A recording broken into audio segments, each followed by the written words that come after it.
Ang Ilog Pasig, isang makasaysayang ilog na bumagtas sa puso ng Maynila, ay dating sumasalamin sa buhay at kultura ng mga Pilipino. Ngunit sa ilalim ng kanyang tila payapa at kulay tsokolate na tubig na nagbibigay sustansya sa mga palayan at halaman sa magkabilang pampang, ay may nakatagong lihim na mas madilim pa kaysa sa kanyang lalim. Ang buhay ng mga mangingisda sa Pasig ay tahimik, sumusunod sa agos ng ilog, araw-araw na naghahagis ng lambat at namumuhay ng simple. Si Mang Tonyo, isang veteranong mangingisda na mahigit 40 taon nang kasama ang bahaging ito ng ilog, ay hindi naiiba. Para sa kanya, ang bawat hila ng lambat ay hindi lamang para sa ikinabubuhay kundi isang kagalakan din, isang pag-asa sa kung anong biyaya ang ibibigay ng Ilog Pasig sa araw na iyon. Ngunit ang regalong natanggap niya sa isang madaling araw ng Hunyo 2023 ay isang bangungot na lumampas sa lahat ng imahinasyon. Noong araw na iyon, gaya ng dati, pumalaot si Mang Tonyo sa kalagitnaan ng ilog habang madilim pa at basa pa sa hamog ang hangin. Matapos makahanap ng pamilyar na agos, ibinaba niya ang kanyang huling lambat. Sa pagsikat ng araw sa silangan na nagpula sa isang sulok ng kalangitan, nagsimula na siyang manghuli. Naramdaman niya ang hindi pangkaraniwang bigat sa lambat at lihim siyang natuwa. Alam ng kanyang karanasan na ito ay tiyak na malaking huli. Buong lakas siyang humila, gamit ang lahat ng enerhiya ng isang taong nabuhay sa ilog. Unti-unting umangat ang mabigat na lambat. Ngunit nang magsimulang lumabas ang ilalim ng lambat mula sa tubig, ang ngiti sa maitim na mukha ng matanda ay biglang nanigas. Sa loob ng lambat, kasama ng mga isda at hipon na nagpupumiglas, ay hindi isang ugat ng puno o isang bato gaya ng karaniwan niyang nakikita. Ito ay isang bagay na maputlang puti, kakaiba ang hugis, na nababalutan ng gusot-gusot na lubid at lumot. At nang tuluyan na niyang mahila ang buong lambat sa bangka, isang malakas na sigaw ang pumunit sa katahimikan ng madaling araw. Sa harap niya, nakahimlay sa lambat, ay isang halos kumpletong balangkas ng tao na nagkulay dilaw na sa katagalan. Ang lubos na kinilabutan kay Mang Tonyo ay ang isang lubid na kasinlaki ng hinlalaki na mahigpit na nakatali sa buto ng binti ng balangkas at nakakabit sa isang bilog at magaspang na bato. Agad niyang nakilala na ito ay kalahati ng isang lumang gilingang bato ng bigas. Isang pamilyar na kagamitan sa mga lumang kabayanan na tumitimbang ng ilang kilo. Ang balangkas ay hindi basta naroon. May sadyang nagtali ng bato sa binti nito upang ilubog sa malalim na ilog na may masamang intensyon na hindi na ito kailanman lumutang. Ang Ilog Pasig, na ilang henerasyon ng payapa, ay nagtatago pala ng isang kakilakilabot na lihim. Itinapon ang buong huling isda. Dali-daling pinaandar ni Mang Tonyo ang bangka at mabilis na bumalik sa pantalan ng kanyang baryo. Ang balita ay agad na ipinagbigay alam sa lokal na pamahalaan at sa maikling panahon ay nakarating sa direktor ng PNP Provincial Office ng Rizal. Napagtanto ang pambihirang seryosidad ng insidente. Agad na itinatag ang isang Special Investigation Task Group. Ang pinagkatiwalaan ng direktang pamamahala sa kasong ito ay walang iba kundi si Police Colonel Emilio Santos, ang hepe ng Criminal Investigation and Detection Group, isang tanyag na investigador na kilala sa kanyang pagiging determinado, katalinuhan at malawak na karanasan sa paglutas ng pinakakumplikadong kaso. Ang lugar kung saan natagpuan ang balangkas ay mahigpit na nilimitahan sa ilalim ng pamumuno ni Picol. Santos sinimulan ng mga forensic scientists at scene of the crime operatives ang kanilang trabaho. Maingat na inahon ang balangkas.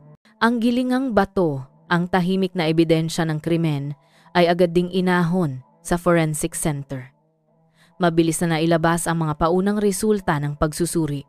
Batay sa istruktura ng pelvic bone at antas ng pagkasira ng mga kasukasuan, tinukoy ng mga eksperto na ang biktima ay isang lalaki na may edad na 50 hanggang 50 taong gulang. Batay sa pamamaraan ng radiometric carbon, dating sa sample ng buto at antas ng decomposition, tinukoy ang oras ng kamatayan sa pagitan ng huling bahagi ng 2017 at kalagitnaan ng 2018. Ibig sabihin, ang balangkas na ito ay nanatili sa ilalim ng malamig na ilog Pasig sa halos 5 taon. 5 taon, isang sapat na haba ng panahon upang burahin ang maraming bakas. Marahil ang salarin ay nakatakas na o di kaya ay nagpalit na ng pangalan at nagsimula ng bagong buhay sa ibang lugar. Ang hamon para sa SITG ay napakalaki. Ang una at pinakamahirap na gawain ay sagutin ang tanong, sino ang biktima? Walang kasama ang balangkas na anumang personal na identification, walang damit, walang anumang personal na kagamitan na makakatulong sa pagkakakilanlan. Ang biktima ay parang multo, mula sa nakaraan na bumalik, walang pangalan, walang pinagmulan, agad na inutusang ni P. Col. Santos ang isang espesyal na pangkat na muling suriin ang lahat ng mga ulat ng nawawalang tao sa probinsya ng Rizal at mga kalapit na probinsya sa pagitan ng 2017 at 2019. Ito ay isang napakalaking trabaho, parang paghahanap ng karayom sa tumpok ng dayami. Daan-daan, kung hindi libu-libong mga record ang kailangang balikan. Kailangang magtrabaho ng mga investigador araw at gabi, tinitingnan ang bawat impormasyon, inihahambing ang bawat katangian ng pagkakakilanlan. Ilang araw ang lumipas sa ilalim ng tensyon at pagod. Daan-daang mga record ang nasuri ngunit walang anumang kaso na ganap na tumugma. Ang mga nawawalang biktima ay hindi tama ang edad o may ibang katangian ng pagkakakilanlan. Ang investigasyon ay tila natigil sa simula pa lamang. Ang katahimikan ng di kilalang balangkas ay parang isang hamon sa kakayahan ng buong SITG.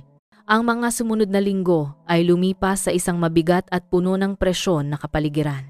Ang kaso ng balangkas sa Ilog Pasig, kahit na nakakuha ng espesyal na atensyon mula sa direktor ng PNP Provincial Office at ng publiko, ay nanatiling walang pagbabago.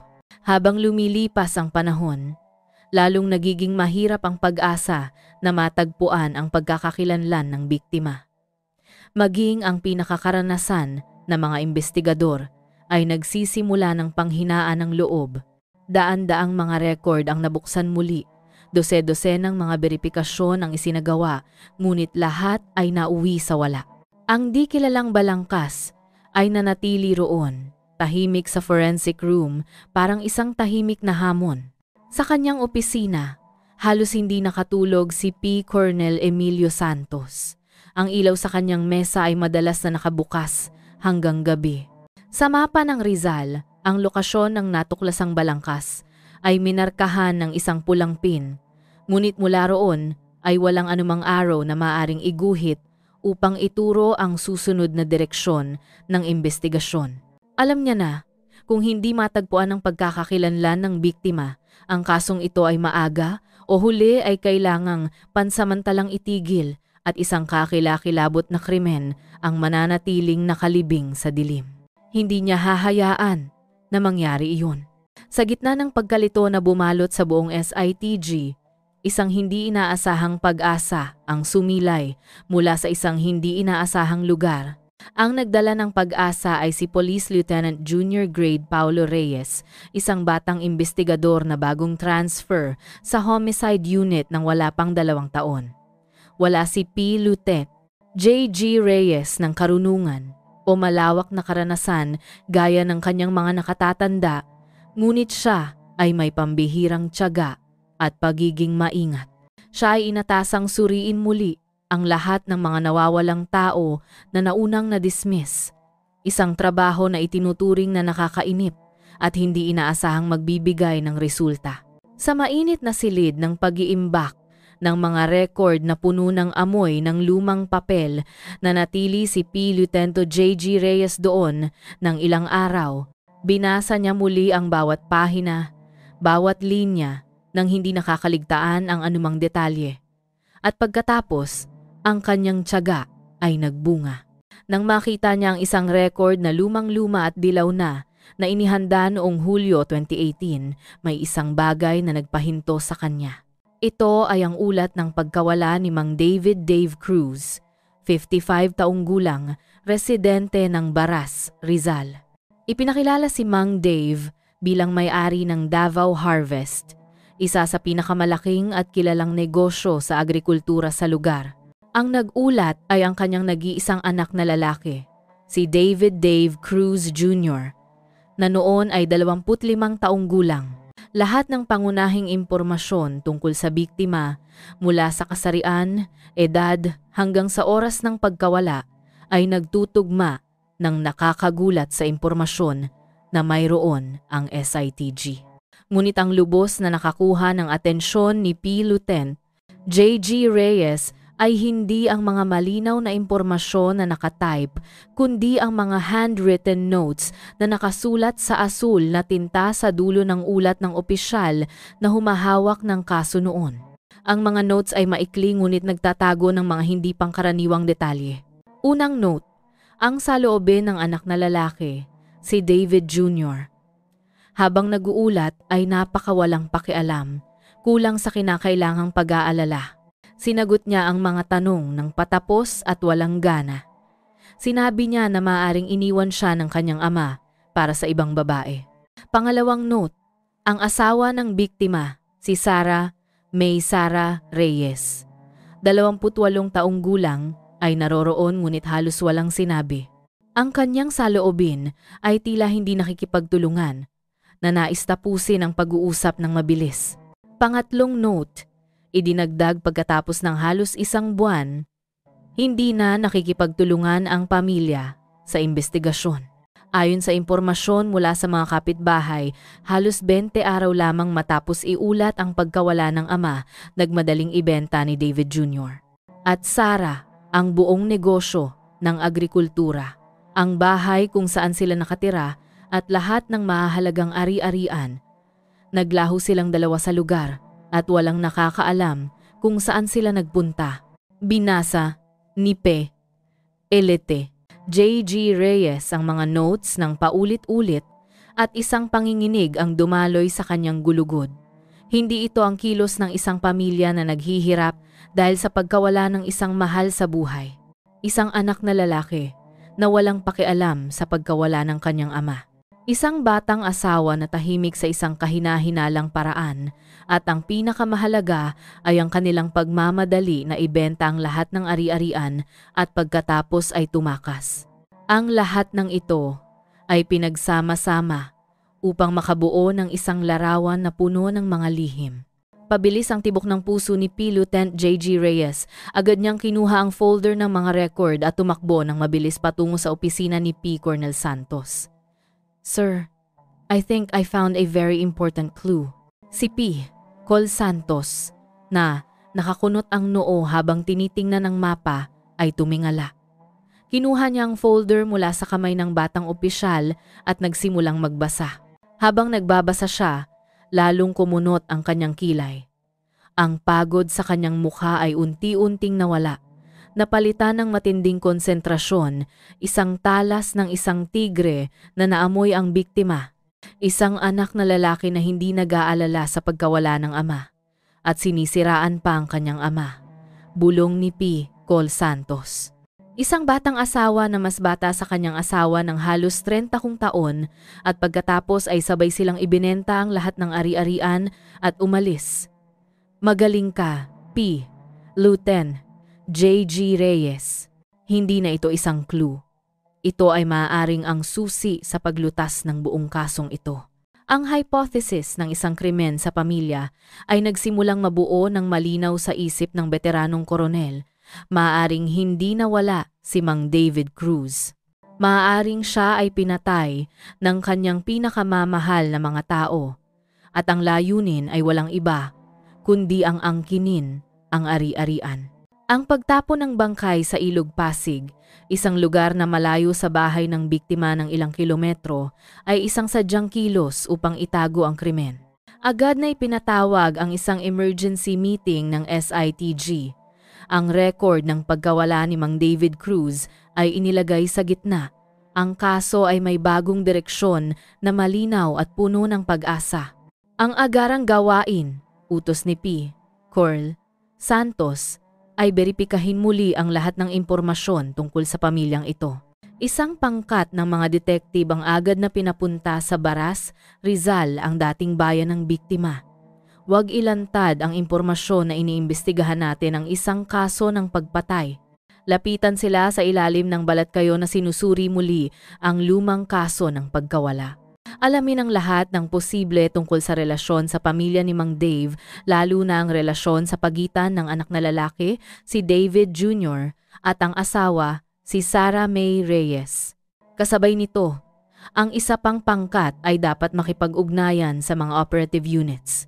Sa anumang halaga, kailangan nating hanapin ang bakas ng dalawang ito.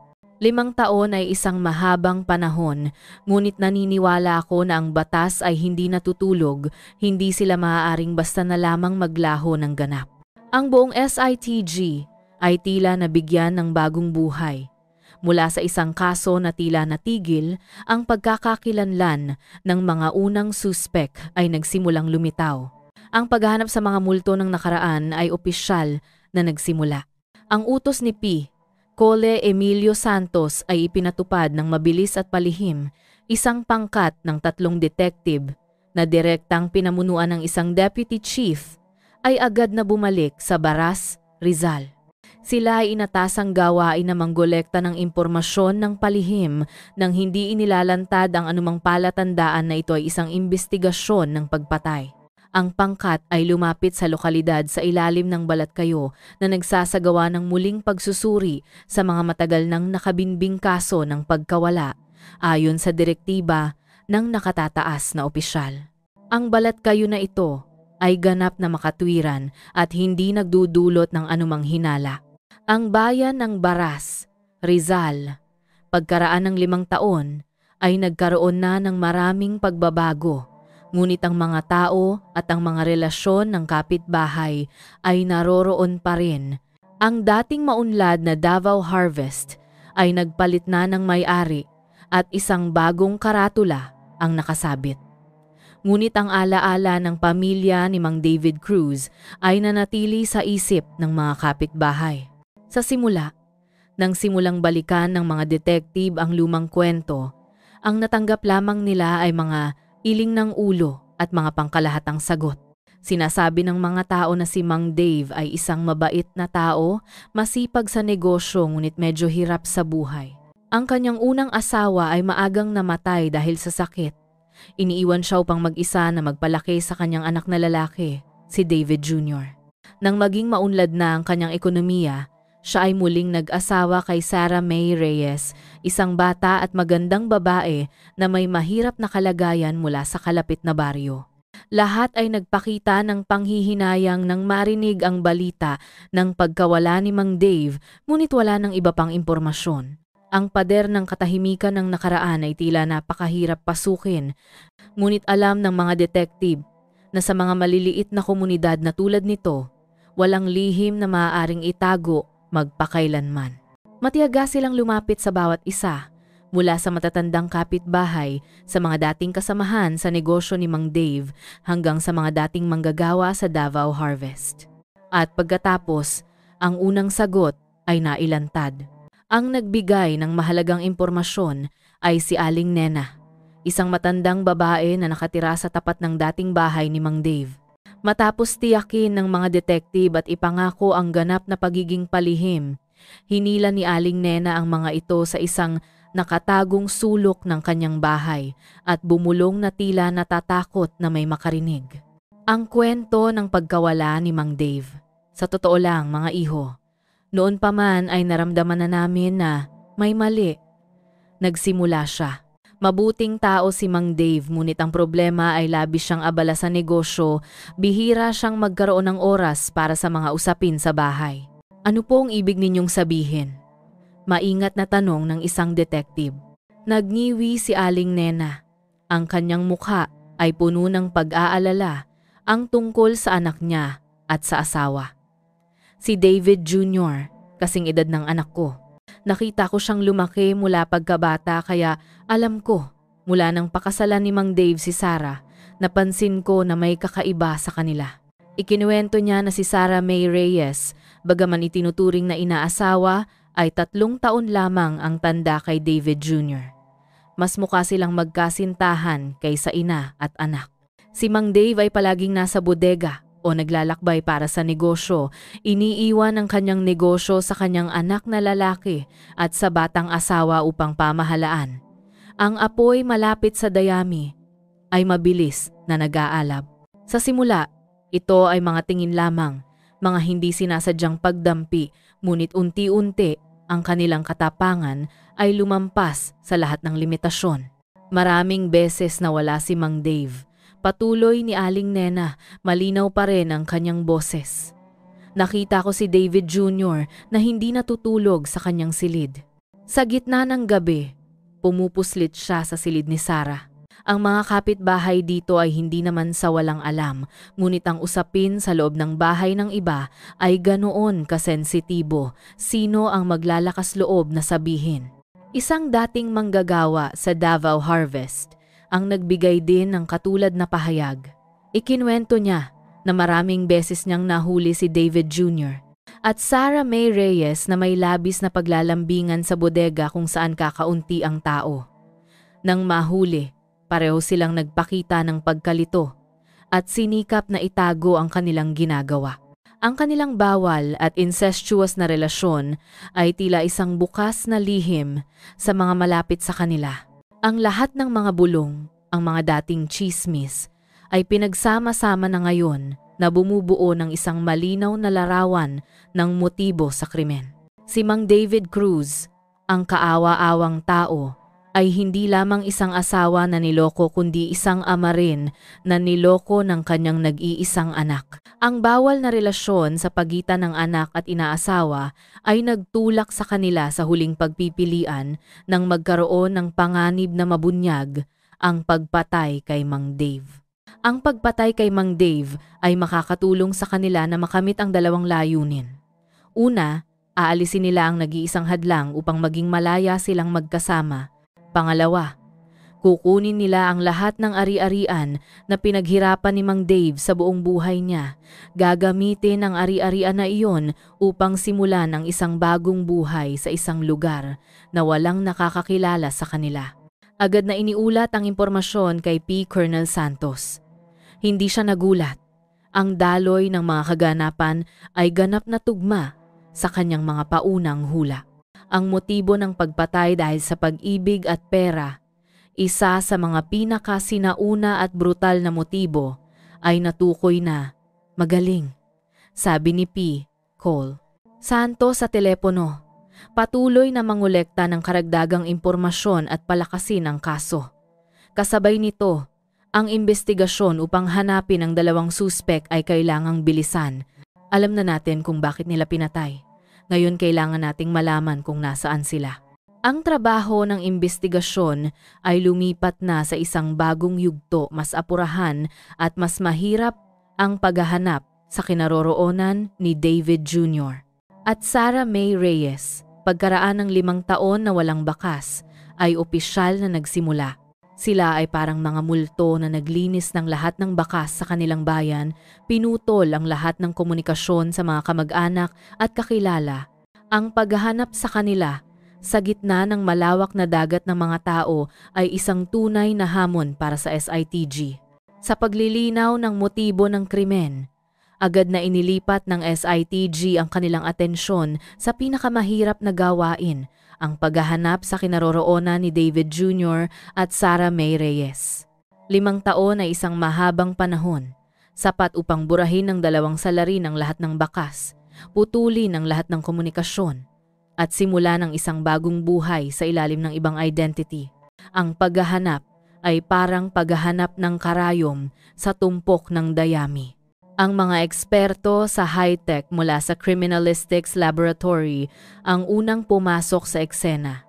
Muling sinuri nila ang lahat ng pambansang database. Walang anumang transaksyon sa bangko ang nagawa gamit ang lumang account ng 2. Walang anumang social security o tax registration records sa kanilang pangalan. Hindi rin sila lumabas ng bansa sa legal na paraan. Sa cyberspace, ang mga lumang social media accounts ay ganap na nabura. Para silang talagang naglaho mula sa mundo. Ang ikalawang direksyon ng investigasyon ay nakatuon sa mga relasyon sa pamilya at mga lumang kaibigan. Nakipagkita ang mga detective sa lahat ng malapit at malalayong kamag-anak nina David Jr. at Sarah May Reyes. Ngunit, nakatagpo sila ng isang pader ng katahimikan. Karamihan sa mga tao ay nagsabi na nawalan sila ng komunikasyon sa mag-asawa 5 taon na ang nakakaraan at hindi nila alam kung saan sila nagpunta o kung ano ang kanilang ginagawa. Ilan ang nagpakita ng mas malaking pakikipagtulungan, ngunit ang impormasyon na kanilang ibinigay ay napakamalabo at hindi nakatulong. Malinaw na planado nang maaga ng 2 salarin ang kanilang pagtakas. Maraming linggo ang lumipas at ang investigasyon ay muling natigil. Lalong bumigat ang presyon sa balikat ni P. Colonel Santos at ng kanyang mga kasamahan. Ang salarin ay napakalapit sa record ngunit napakalayo sa totoong buhay. Hindi nang hina ang loob. Nagpasya si P. Colonel Santos na baguhin ang taktika. Naniniwala siya na sa mundong ito walang relasyon na maaaring ganap na putulin. Palaging may mahinang link, isang manipis na koneksyon na natitira. Inatasan niya ang mga detektive na palawakin ang saklaw ng pag-verify, hanapin maging ang pinakamalalayong kamag-anak ang mga lumang kaibigan na tila hindi na konektado. At ang tiyaga na ito ang nagbunga. Si P. Lieutenant J.G. Paulo Reyes, sa proseso ng pagsubaybay sa mga relasyon ni Sarah May Reyes ay nakahanap ng impormasyon tungkol sa isang malayong tiyahin na kasalukuyang naninirahan sa Davao del Sur. Ang tiyahin na ito ay hindi maganda ang relasyon sa pamilya ni Sarah, kaya siya ay naunang napabayaan sa mga unang pag-verify.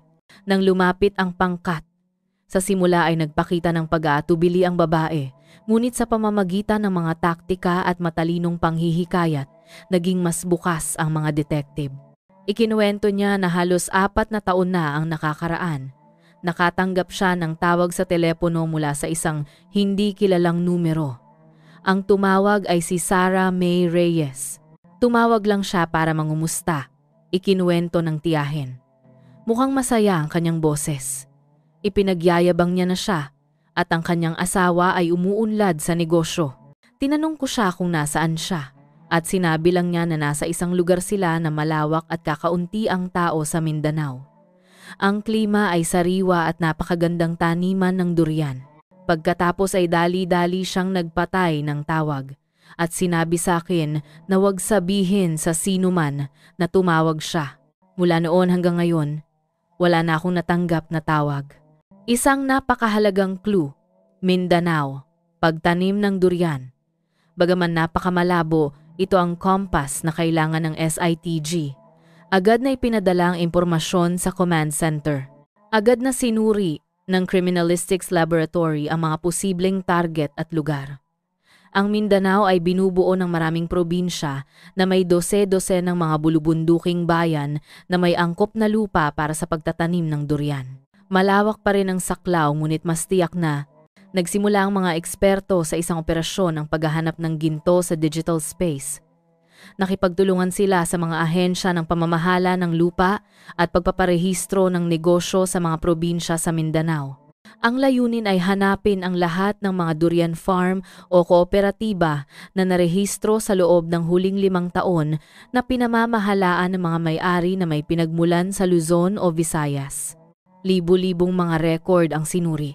Matapos ang ilang araw at gabi ng paghahambing at pagsusuri, isang pangalan ang napasama sa listahan ng mga partikular na kahina-hinala.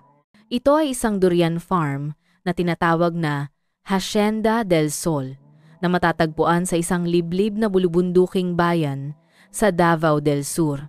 Ang farm na ito ay narehistro sa pangalan ng may-ari na si Leo de la Cruz, 30 taong gulang mula sa Batangas.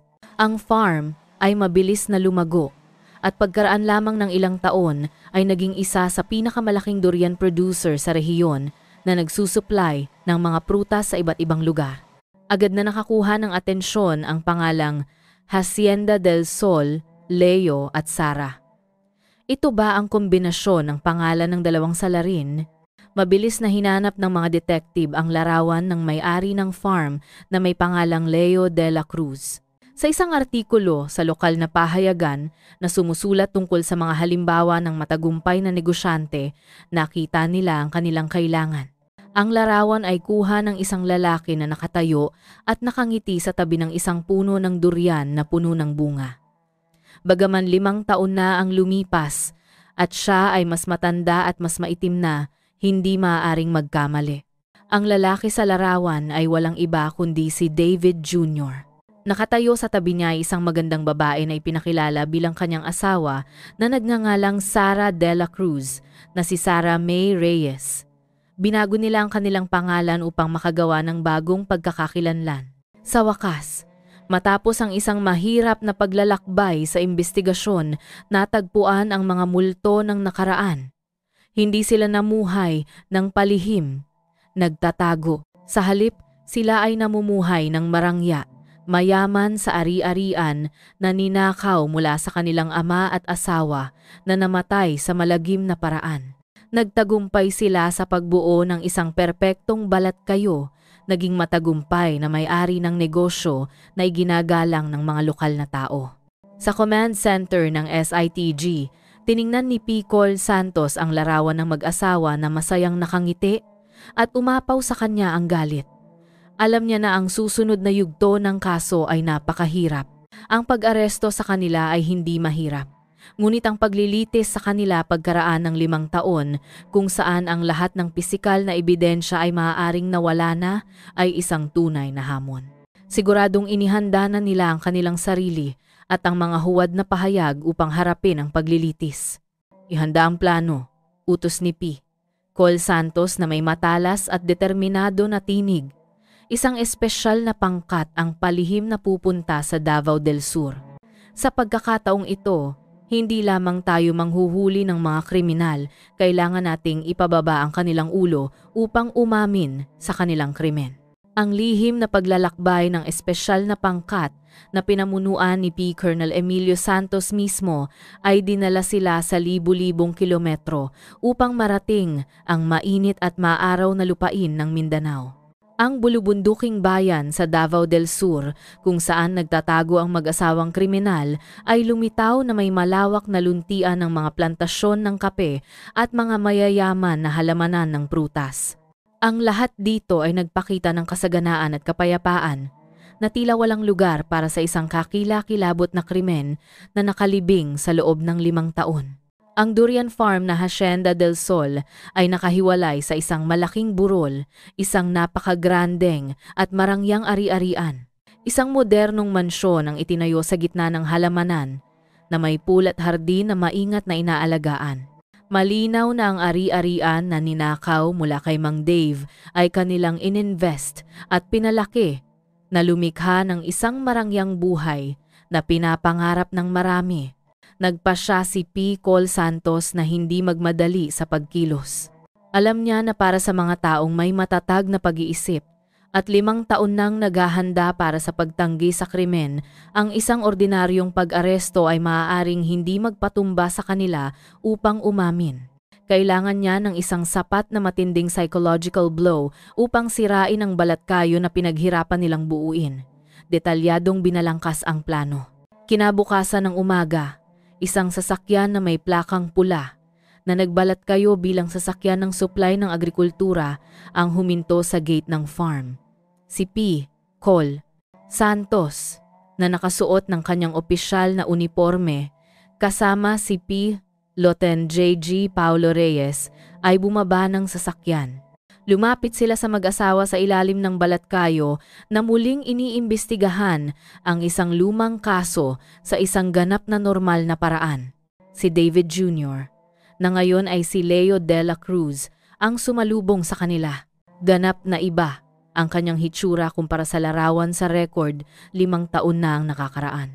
Matangkad at malakas ang kanyang katawan, maitim ang balat dahil sa araw at may matikas na kilos ng isang malaking negosyante. Si Sarah May Reyes na nakatayo sa likod ng kanyang asawa ay maganda pa rin ngunit may bakas ng pag-aalala at pag-iingat sa kanyang mga mata. "Kumusta? Mga pulis mula sa Rizal," sabi ni Leo na kinamayan si P. Cornel Santos. Ang kanyang boses ay napaka-natural. "Mayroon po ba kayong sadya na duman dito?" "Kumusta, Ginoong Leo?" sagot ni P. Col Santos na tumingin ng diretsyo sa kanyang kausap. "Nandito kami dahil sa kaso ng pagkawala ng inyong ama, si Mang David Cruz noong 2018.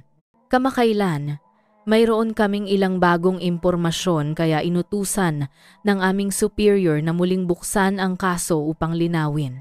Nang marinig ito, parehong nagulat sina Leo at Sarah, ngunit sa isang iglap, mabilis na nabawi ni Leo ang kanyang kalmado at nagpakita pa ng labis na damdamin. "Diyos ko, pagkatapos ng maraming taon, sa wakas ay may balita na ba tungkol sa aking ama?"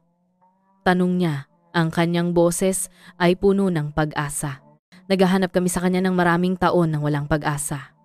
Halika mga kasama, pasok tayo at magkape para makapag-usap." Nagsimula ang pagpapanggap. Sa marangyang sala, ginampanan ni Leo de la Cruz ang papel ng isang mapagmahal na anak ng perpekto. Ikinuwento niya ang sakit ng pagkawala ng kanyang ama, ang pagbebenta ng kanilang ari-arian sa probinsya upang magkaroon ng pera para hanapin siya sa lahat ng dako, ngunit walang resulta. Sinabi niya na dahil sa sobrang kalungkutan at hindi na nais na manirahan sa mga lumang alaala, nagpasya silang mag-asawa na pumunta dito upang muling simulan ang kanilang negosyo, umaasa na magkakaroon ng sapat na kakayahan upang ipagpatuloy ang paghahanap sa kanyang ama. Ang bawat salita, bawat kilos ni Leo ay maingat na pinagplanuhan. Nagpakita siya ng lubos na pakikipagtulungan, handang magbigay ng lahat ng impormasyon na hinihingi ng investigasyon. Tahimik na nakinig si P. Col Santos nang hindi nakakaligtaan ang anumang detalye. Napansin niya na habang masayang nagsasalita si Leo, ang asawa nito si Sarah May Reyes ay tahimik na nakaupo, magkadikit ang mga kamay at paminsan-minsan ay sumusulyap sa mga pulis. Hindi niya maitago ang kanyang pag-aalala. Matapos makabuo ng isang makatwirang senaryo, inilabas ni P. Cornel Santos ang kanyang huling pain. "Ginoong Leo, ang dahilan kung bakit kami lumibot dito," sabi niya na may seryosong tinig, "ay dahil hindi pa matagal nakahanap kami ng isang balangkas na inilubog sa Ilog Pasig. Ang paunang resulta ng pagsusuri ay nagpapakita ng maraming katangian na tumutugma sa inyong ama. Gayunpaman, upang makumpirma ng may katiyakan, kailangan nating magsagawa ng pagsusuri sa DNA. Kaya, lubos kaming umaasa na maaari kayong makipagtulungan na magbigay sa amin ng sample para sa paghahambing." Nang marinig ito, agad na tumayo si Leo. Namumula ang mga mata, nanginginig ang kanyang boses na tila hindi makapaniwala. "Ano ang sinasabi ninyo, mga kasama? Ang balangkas ng aking ama?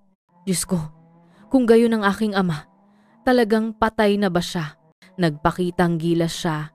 Ang sakit, ang pagkabigla ay ipinakita ng napakatunay na kung hindi alam ang totoo, marahil ay maniniwala ang sinuman. Matapos ang ilang sandali ng pagtangis, bumaling si Leo kay P. Col Santos at sinabi, "Sang-ayon ako. Agad akong sang-ayon. Ano man ang makakatulong upang matuklasan ang katotohanan tungkol sa pagkamatay ng aking ama, gagawin ko. Anumang sample ang kailangan ninyo, dugo o buhok, handa ako. Umaasa lang ako na mabilis ninyong mahahanap ang pumatay sa aking ama." Ang kalmadong pagiging malamig, ang mahusay na pag-arte ni Leo de la Cruz ay lalong nagpatatag sa pagdududa sa puso ng koronel. Isang anak na lalaki, pagkatapos ng 5 taon na walang balita sa kanyang ama. Nang marinig ang balita na maaaring pinatay ang kanyang ama, ay hindi maaaring magkaroon ng isang handa at perpektong reaksyon. Ang kanyang paghihirap ay labis na dramatiko, labis na makulay, hindi iyon tunay na sakit kundi isang pagtatakip sa isang nakatagong takot sa loob. Ayon sa tamang proseso, kinuha ng mga opisyal ang sample ng buccal swab ni Leo de la Cruz. Maingat na insil ang sample sa harap niya. Matapos makamit ang kanilang layunin, nagpaalam ang pangkat. Sina Leo de la Cruz at Sarah May Reyes ay sinundo sila hanggang sa gate na may mukha pa ring malungkot ngunit puno ng pakikipagtulungan. Nang makalayo na ang sasakyan ng pulis sa likod ng mga puno, lumitaw ang isang mapanuyang ngiti sa mga mukha ng dalawang salarin. Naniniwala silang muli silang nakalusot sa imbestigasyon. Hindi nila alam na ang bitag ay nakakagat na at ang sample ng DNA na kusang loob nilang ibinigay ay ang hindi mapag-aalinlangan ng ebidensya na magdadala sa kanila sa hukuman. Pabalik, hindi maitago ni P. Lieutenant J.G. Paulo Reyes ang kanyang paghanga. Ang galing niyang umarte, sir. Kung hindi ko lang alam ang totoo, marahil ay naniwala na rin ako. Tahimik lang si Picol Santos na nakatingin sa labas ng bintana. Ang kanyang mga mata ay malalim at mahina niyang sinabi na tila nakikipag-usap sa kanyang sarili kung mas mahusay siyang umarte. Mas nagpapakita na may demonyo sa kanyang puso. Tingnan natin kung paano magtatapos ang kanilang dula kapag bumalik ang resulta ng DNA. Ang sample ng DNA ni Leo de la Cruz ay insil at mabilis na ipinadala sa PNP Crime Laboratory sa Davao del Sur. Nanatiling tahimik ang pangkat ni Picol Santos at patuloy na binabantayan ang mag-asawa mula sa malayo. Sina Leo de la Cruz at Sarah May Reyes, matapos matagumpay na gampanan ang kanilang papel, ay tila ganap na nakapagbuhos ng kanilang pasanin. Nagbalik sila sa kanilang pang-araw-araw na buhay bilang mayayamang may-ari ng negosyo, nagpapatakbo ng farm, nakikipagkita sa mga kasosyo nang hindi nalalaman na ang bitag ng hustisya ay unti-unting humihigpit. Pagkaraan ng isang linggo, ipinadala ang resulta ng pagsusuri. Isang huling suntok. Ang ulat na pang-agham ay hindi mapag-aalinlangan ng nagkumpirma. Ang DNA sample ng balangkas na natagpuan sa Ilog Pasig at ang DNA sample ni Leo de la Cruz ay may relasyong mag-ama na may 99.99% na katiyakan. Ang di kilalang balangkas sa wakas ay nagkaroon ng pangalan. Ang biktima ay walang iba kundi si Mang David Cruz. Hawak ang ulat ng pagsusuri. Alam ni Picol Santos na mayroon na siyang sapat na legal na batayan upang arestuhin ang dalawang salarin. Ngunit alam din niya, para sa mga taong may matatag na pag-iisip at 5 taon nang naghahanda para sa pagtanggi sa krimen, ang isang ordinaryong pagtatanong ay maaaring magtagal at hindi magbunga ng inaasahang resulta. Kailangan niya ng isang huling atake, isang matinding psychological blow na maaaring ganap na sirain ang kanilang paglaban sa unang sandali pa lamang. Isang matapang at walang katulad na plano ang binalangkas. Kinabukasan ng umaga, isang nakasilyadong truck na nagbalat kayo bilang sasakyan ng supply ng agrikultura ang pumasok sa Hacienda del Sol. Kasama ng truck ay isang malaking puwersa ng mga operatiba ng CIDG at Special Action Force na palihim na pumalibot sa buong lugar mula pa ng madaling araw. Muling pumasok sina P.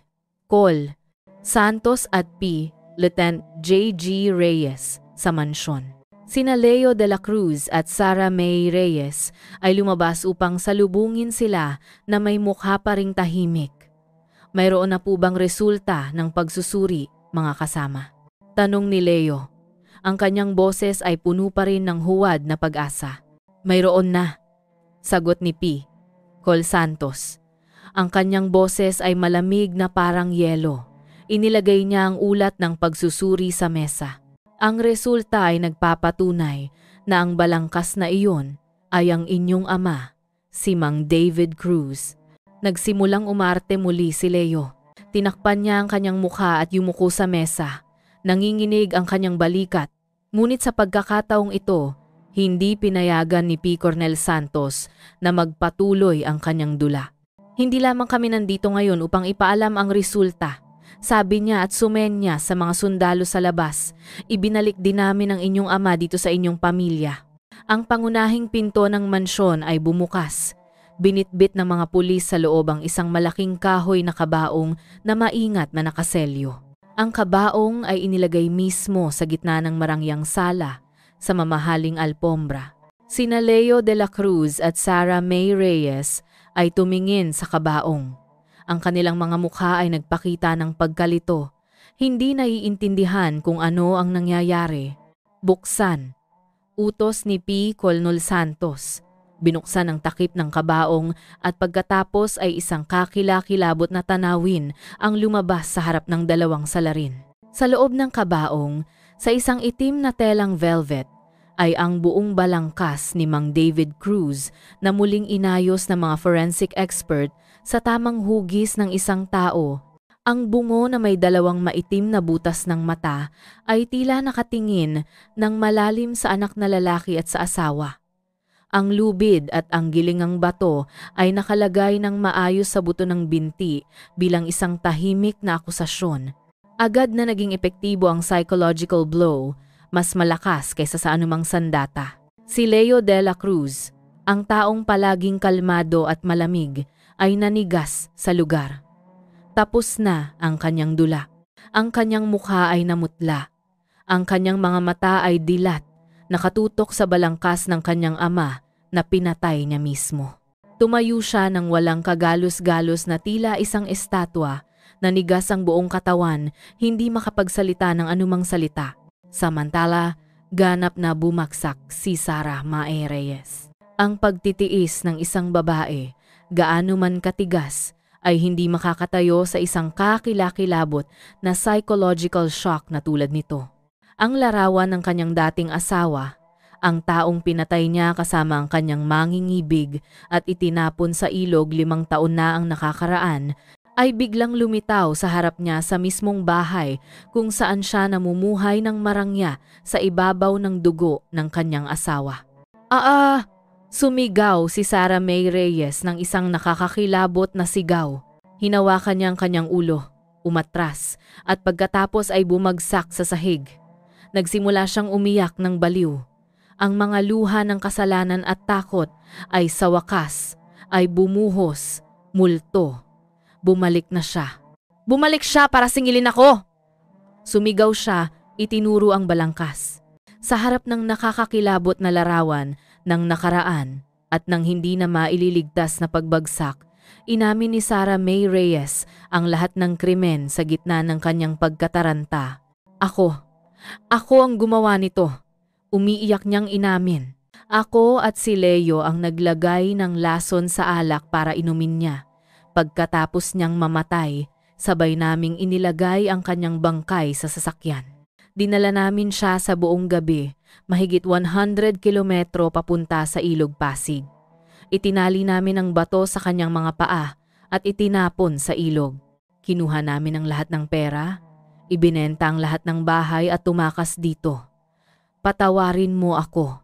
Ang pag-amin ay sinabi ng walang pag-aalinlangan sa harap ng dose-dosenang mga opisyal ng pulisya at sa harap ng katahimikan ng kanyang kasintahan, si Leo de la Cruz.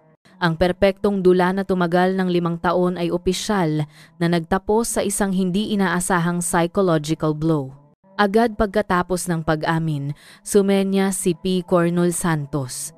Ang malamig na posas ay ikinabit sa mga kamay ni Leo de la Cruz at Sara May Reyes. Sila ay inaresto sa pinangyarihan sa harap mismo ng balangkas ng biktima. Ang paghahanap na tumagal ng 5 taon ay nagtapos. Ang hustisya, bagaman huli, ay sa wakas ay natagpuan. Ang pag-amin sa gitna ng pagkataranta ni Sara May Reyes ay naging hindi mapag-aalinlangan ng ebidensya na naglagay ng tuldok sa lahat ng pagtatangka ng 2 mamamatay tao na tanggihan ang kanilang krimen. Ang kaso ng pagpatay sa ama, pagpatay sa asawa, pagnanakaw ng ari-arian at pagtakas sa loob ng 5 taon ay ganap na nalutas. Dahil sa kanilang brutal at walang kasiyahan na mga kilos, sina Leo de la Cruz at Sara May Reyes ay parehong inusig sa ilalim ng batas na may pinakamataas na parusa. Ang paunang paglilitis ay isinagawa ng Regional Trial Court ng Rizal pagkaraan ng ilang buwan. Ang incestuous at brutal na katangian ng kaso ay nagdulot ng malaking pagkabigla sa lipunan. Kaya, ang paglilitis ay nakakuha ng espesyal na atensyon mula sa media at sa maraming tao. Ang seguridad sa paligid ng korte ay pinahigpit ng husto. Dumating ang mga tao na may galit upang personal na masaksihan ang hatol ng hustisya para sa dalawang demonyo na nagbalat kayo bilang tao. Sa harap ng hukuman, nakatayo sina Leo de la Cruz at Sara May Reyes. Dalawang tahimik na anino na ganap na kabaligtaran ng imahe ng mayayamang may-ari ng farm na may kapangyarihan. Hindi pa matagal, siya, ang taong dating kalmado na nagpakita ng isang perpektong dula, ay isa na lamang talunang lalaki. Ang kanyang mukha ay maputla, ang kanyang mga mata ay walang laman at walang buhay. Sa tabi niya, si Sara May Reyes, ang babae na dating gumamit ng kanyang kagandahan upang tuksuhin ang ama at anak. Ngayon ay malungkot, tumanda ng 10 taon, gusot ang buhok. Hindi na sila nagtitinginan, wala nang koneksyon ng isang magkasintahan na kriminal. Ngayon, sila ay dalawang individual na magkasamang humaharap sa parusa. Ang sakdal ng piskal ay binasa, na muling inilarawan ang buong kakilakilabot na proseso ng krimen. Mula sa illegal at incestuous na relasyon na nabuo sa loob mismo ng bahay ng biktima hanggang sa brutal na plano ng paglason at pagkatapos ay ang paglalakbay na nagdala ng bangkay ng mahigit 100 kilometro sa gabi upang itapon sa ilog Pasig para itago. Ang buong silid ng hukuman ay naluklok sa katahimikan na nakakagulat. Marami ang hindi napigilan ng kanilang luha nang muling marinig ang detalye ng balangkas ni Mang Dave na kinailangan manatili sa malamig na ilog sa loob ng 5 taon. Sa harap ng matitibay na ebidensya at mga nakarehistrong pahayag, hindi na nakapag-deny sina Leo de la Cruz at Sara May Reyes. Yumuko sila at inamin ang lahat ng kanilang kasalanan. Ang pagbagsak ng kanilang pag-iisip matapos ang pag-atake ng balangkas ay nagpahina sa kanila na wala ng lakas upang lumaban. Mabilis na naganap ang diskusyon. Ngunit ang pinaka-nakakapanlinlang na sandali ay nang basahin ng kinatawan ng piskal ang kanilang kasalanan. Ang mga kilos ng mga akusado, sabi ng taga-usig na may matalim na tinig, ay hindi lamang simpleng pagpatay at pagnanakaw ng ari-arian, ito ay pagyurak sa mga pangunahing moral na halaga ng tao. Ang akusado, si Leo de la Cruz, dahil sa kanyang mababang pagnanasa, ay pinatay mismo ang ama na nagpalaki sa kanya. Ang akusado, si Sara May Reyes, dahil sa kanyang walang kasiyahan na kasakiman, ay pinatay ang kanyang asawa na nagbigay sa kanya ng kabuhayan. Ang pag-ibig na kanilang ipinagyayabang ay sa katunayan ay isang pagtatakip lamang para sa incestuous at walang kasiyahan na krimen. Hindi lamang sila pumatay ng isang tao, pinatay nila ang pagmamahal ng ama at anak, ang relasyon ng mag-asawa. Matapos magdeliberasyon, naglabas ang korte ng huling desisyon. Ang presiding judge ay tumingin ng diretsyo sa dalawang akusado at nagpahayag ng may galit na boses. Ang krimen ng mga akusado ay partikular na seryoso, nagdulot ng hindi na mababayarang pinsala sa pamilya ng biktima, nagdulot ng kaguluhan sa kaayusan at kaligtasan ng lipunan at sumira sa mga tradisyonal na moral na halaga. Nawala na ng mga akusado ang kanilang pagiging tao at wala nang kakayahan para sa edukasyon at rehabilitasyon, kaya kinakailangan na ipataw ang pinakamahigpit na parusa na permanenteng alisin ang mga akusado mula sa buhay ng lipunan.